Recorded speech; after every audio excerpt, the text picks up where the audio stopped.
Burela será a capital gastronómica de Galicia a primeira fin de semana de agosto ca celebración da Feira do Bonito, declarada Festa de Interese Turístico Nacional desde 2019. Durante a presentación, o deputado de Recursos Sostibles dixo que a Deputación colabora con iniciativas como esta que poñen en valor o mellor que ten a nosa provincia, neste caso o Bonito de Burela. Que tanto deu de comer, tanto permitiu avanzar económicamente en todos os eidos ao Concello de Burela, como é precisamente o Bonito, elaborado de distintas maneiras. Creo que é un acerto, ademais, ir variando a forma de preparación, e desde logo a Deputación tamén, que neste caso tócame representala poñendo o seu grau de area nesa degustación que se fixo no Pazo de San Marcos. A feira arrancará o sábado, día no que haberá degustación a base de bonito cocido, asado a grella e en empanada. Nesta primeira xornada tamén se izará a bandeira azul no Barco Museo Raíña do Carme e procederase a lectura do pregón a cargo de Juan Carlos Enríquez, moi vinculado á asociación Ledicia, organizadora do evento. O domingo destaca a degustación de marmitaco con sorpresa incluída. Este ano vamos traer a xente de Trabada, porque a enfariñada para a nosa zona é algo descoñecido a priori.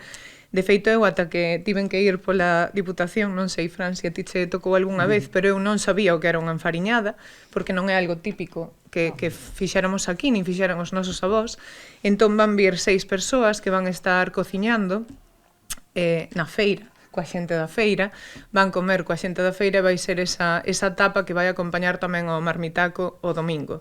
Como novidades, a rexedora tamén anunciou que o cupón da 11 deste sábado estará dedicado á Feira do Bonito de Burela e que o Concello fará un documental sobre os 50 anos da Sociedade Cultural Recreativa Ledicia. Pola súa banda, a presidenta desta asociación quixo agradecer a todos os que fan posible a Feira do Bonito, especialmente o centenar de voluntarios que colaboran.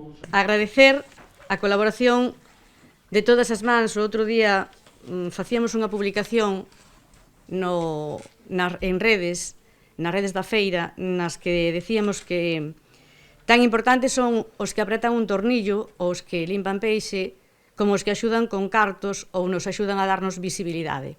Todos somos necesarios, e sin a participación de todos, a feira non sairía adiante. Paralelamente, a Feira do Bonito tamén se celebrará do 1 ao 3 de agosto unha nova edición da Feira Produart, organizada pola Fundación Expomar e que conta cunha achega económica da Deputación de 15.000 euros. Esta exposición comercial poñerá en contacto a produtores, comerciantes e consumidores que apoien o desenvolvemento dos recursos da comarca mariñá desde a perspectiva de sustentabilidade e a conservación do medio.